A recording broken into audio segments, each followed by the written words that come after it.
Hi everyone, आज बात करते हैं different types of mutual funds की। तो म्यूचुअल फंड के इतने सारे टाइप्स होते हैं, लोग कंफ्यूज हो जाते हैं कि कहाँ इन्वेस्ट करें। ठीक है। तो ये फर्स्ट टाइप हो गया बेस्ड अपॉन स्ट्रक्चर। ठीक है। तो इसमें ओपन एंडेड आ गया, क्लोज एंडेड आ गया, इंटरवल फंड आ गया। ओपन एंडेड मतलब इसमें आप कभी भी इन्वेस्ट कर सकते हो, कभी भी विड्रॉ कर सकते हो, इसमें कोई लॉक इन नहीं होता है। हालांकि इसमें लोग लॉन्ग टर्म के लिए इन्वेस्टेड रहे, इसलिए इसमें 1% एग्जिट लोड हो सकता है कुछ कुछ म्यूचुअल फंड्स में, कि एक साल के पहले आपने विड्रॉ कर लिया तो 1% एग्जिट लोड होता है, लेकिन विड्रॉ तो कर सकते हैं, उसमें कोई रिस्ट्रिक्शन नहीं है। ठीक है। क्लोज एंडेड मतलब क्या है कि अगर आपने इन्वेस्ट कर दिया तो इसमें रिस्ट्रिक्शन लगते हैं कि कुछ ड्यूरेशन के लिए आप विड्रॉ नहीं कर सकते। जैसे फॉर ELSS हो गया, उसमें आप 3 साल के लिए विड्रॉ नहीं कर सकते हो। और सॉवरेन गोल्ड फंड जब तक था तब तक उसमें लॉक इन था, 8 साल के लिए आप विड्रॉ नहीं कर सकते। तो ऐसे लॉक इन वाले फंड जो होते हैं वो क्लोज एंडेड में आते हैं। और तीसरा होता है इंटरवल फंड। इसमें रिस्ट्रिक्शंस होते हैं कब इन्वेस्ट करना है। एक बार इन्वेस्ट कर दिया तो विड्रॉ आप 3 महीने के लिए नहीं कर सकते हैं। इसमें अलग अलग डिफरेंट काइंड ऑफ रिस्ट्रिक्शंस होते हैं, जो कि क्लोज से भी ज़्यादा होते हैं, तो उनको बोलते हैं इंटरवल फंड्स। ठीक है। और बेस्ड अपॉन एसेट क्लास, तो एसेट क्लास के हिसाब से कि वो कहाँ पे इन्वेस्ट करते हैं, बहुत सारे कैटेगरीज आते हैं। तो फर्स्ट होता है इक्विटी फंड, ये ब्रॉड कैटेगरी है। इक्विटी फंड मतलब डायरेक्टली ये शेयर्स में इन्वेस्ट करते हैं कंपनीज के। तो इसमें भी सब कैटेगरीज होती हैं। जैसे लार्ज कैप हो गया कि जो बहुत जिसका कैपिटल, मार्केट कैपिटल बहुत बड़ा है, ऐसे कंपनीज में इन्वेस्ट करता है। तो अगर ये वाला म्यूचुअल फंड खरीदते हो आप तो लार्ज कैप में ही इन्वेस्ट करेगा, इनका रिस्ट्रिक्शन होगा, तो इनकी मर्जी करे कि कहीं और भी इन्वेस्ट करना है तो वो नहीं कर सकते। तो मिड कैप हो गया, स्मॉल कैप हो गया, मल्टी कैप हो गया। मल्टी कैप में इनका रिस्ट्रिक्शन होता है पर्टिकुलर, कि लार्ज कैप आप 30% ले सकते हो, मिड कैप 30%, स्मॉल कैप 30%। ऐसा इसमें प्रॉपर डिफाइंड रेशियो होता है कि डिफरेंट डिफरेंट कैप का कैसे अलोकेट करना है। फ्लेक्सी कैप में ऐसा कुछ रेशियो नहीं होता है। जो म्यूचुअल फंड मैनेजर होता है वो अपने मर्जी से, अपने एक्सपीरियंस के हिसाब से कोई भी परसेंटेज अलोकेट कर सकता है। ठीक है। तो ये हो गया इक्विटी फंड। डेब्ट फंड ये सिक्योरिटीज़ में इन्वेस्ट करते हैं, कंपनीज के डेब्ट में इन्वेस्ट करते हैं, तो काइंड ऑफ सेफ होते हैं। तो इसमें बहुत सारे कैटेगरीज आती हैं। अगर आपको अपना पैसा 3 से 6 महीने के लिए इन्वेस्ट करना है तो अल्ट्रा शॉर्ट टर्म फंड्स होते हैं। 6 से 12 महीने के लिए अगर इन्वेस्ट करना है तो लो ड्यूरेशन फंड होता है ना। इसमें एक बात नोटिस करने के लिए है कि ये 3 से 6 महीने अंदाज़ा है, मतलब इसमें ऐसा कोई लॉक इन नहीं होता कि अगर आपने पैसा डाल दिया तो 3 से 6 महीने निकाल नहीं सकते। ऐसा नहीं है, आप कभी भी डालो कभी भी निकालो। लेकिन इसका इंटरेस्ट रेट्स में फ़र्क होता है ना। जनरली अल्ट्रा शॉर्ट टर्म में थोड़ा कम इंटरेस्ट मिलेगा, लो ड्यूरेशन में थोड़ा ज़्यादा मिलेगा। लेकिन जैसे इंटरेस्ट बढ़ता रहता है वैसे रिस्क भी बढ़ती जाती है। तो सबसे सेफेस्ट जो होते हैं, मनी मार्केट भी होते हैं, लेकिन इनमें से जो सेफ होते हैं ये अल्ट्रा शॉर्ट टर्म थोड़े सेफ होते हैं। लो ड्यूरेशन थोड़े से रिस्की हो जाते हैं, लिटिल बिट वोलाटाइल हो सकते हैं। शॉर्ट ड्यूरेशन 1 से 3 साल के लिए है, ये थोड़े से वोलाटाइल हो सकते हैं। मीडियम ड्यूरेशन ये तो रिस्क ज़्यादा होती है, थोड़ी सी मॉडरेट रिस्क होती है। 3 से 4 साल के लिए अगर आपको पैसा छोड़ना है तो यहाँ पे डाल के छोड़ सकते हैं। एंड थोड़ा सा वोलेटिलिटी रहेगा इसमें। मीडियम टू लॉन्ग ड्यूरेशन 4 से 7 साल के लिए मॉडरेट रिस्क होता है। लॉन्ग ड्यूरेशन 7+ ईयर्स ये हाई रिस्क होता है। इंटरेस्ट रेट रिस्क भी होता है, कंपनी का डिफॉल्टर भी रेट के रिस्क भी होता है। जनरली कैसे लोन्स जो होते हैं 1 से 3 साल के लिए कंपनी का प्रेडिक्शन कर सकते हैं कि ये कंपनी पैसा लौटाएगी या नहीं, लेकिन 7+ ईयर्स के लिए कोई कंपनी का प्रेडिक्शन करना मुश्किल होता है। हो सकता है कंपनी अच्छी चल रही है, कल को ख़राब चलने लग जाए तो पैसे रिस्क में आ जाए। इसीलिए जनरली रिकमेंडेड तो अल्ट्रा शॉर्ट टर्म, लो ड्यूरेशन शॉर्ट टर्म होते हैं। मीडियम एंड लॉन्ग टर्म के लिए तो हम लोग फिर इक्विटी या हाइब्रिड फंड्स में रिकमेंड करते हैं। फिर भी किसी को अगर जाना है तो ये सोच सकता है। ठीक है। तीसरी कैटेगरी होती है हाइब्रिड फंड की। हाइब्रिड फंड यानी इनमें ये अलोकेशन होता है इक्विटी एंड डेब्ट फंड का।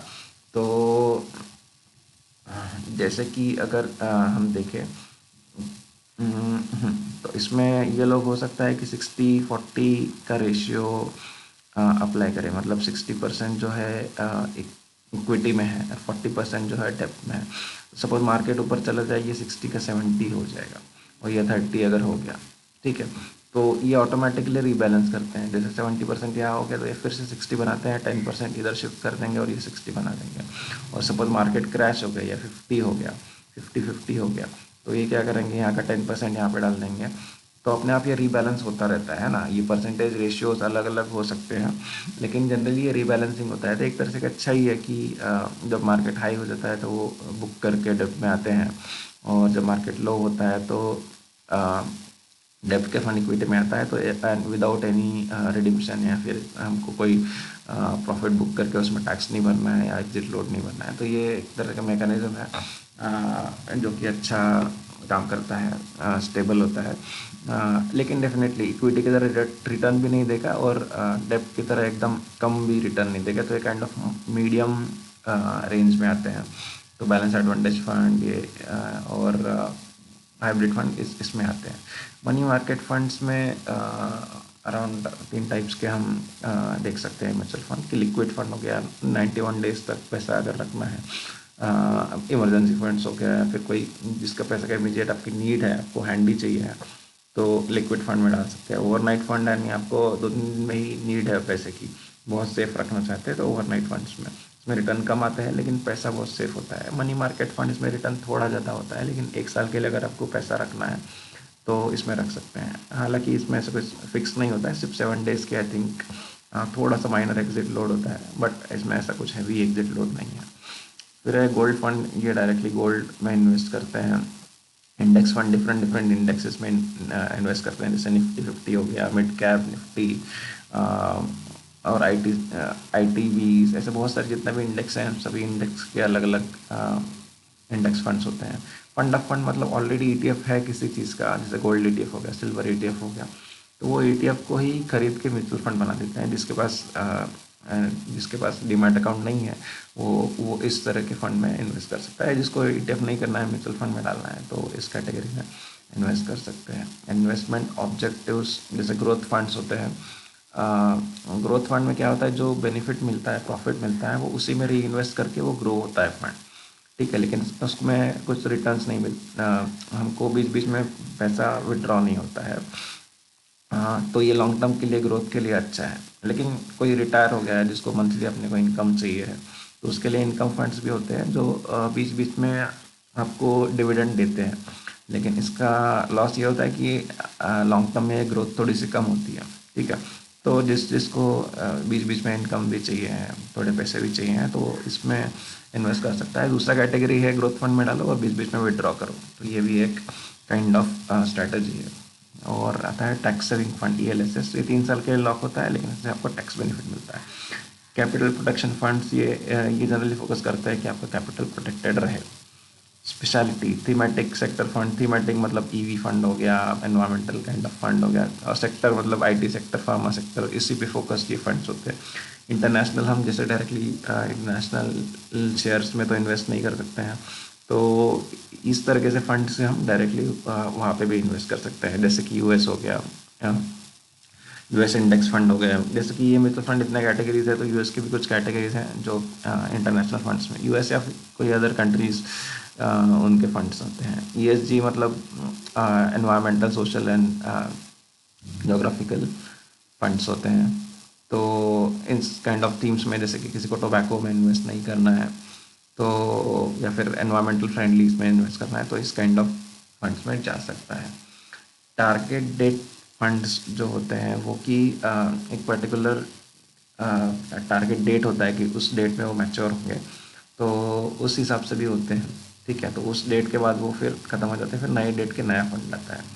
जैसे भारत बॉन्ड हो गया, उसमें हर टारगेट मैच्योरिटीज़ होती हैं, कुछ साल में मैच्योर हो रहा है कोई, तो ऐसे ईयर्स रहते हैं, तो उसमें उस हिसाब से इन्वेस्टमेंट करते हैं, ठीक है। कभी भी डाल सकते हैं, कभी विड्रॉ कर सकते हैं, लेकिन उनका टारगेट मैच्योरिटी भी होता है। रिस्क प्रोफाइल, राइट, तो लो रिस्क में मनी मार्केट लिक्विड फंड आते हैं, मीडियम रिस्क में हाइब्रिड बैलेंस फंड आते हैं, हाई रिस्क में equity funds, sector fund, thematic fund आते हैं। Thank you so much, bye.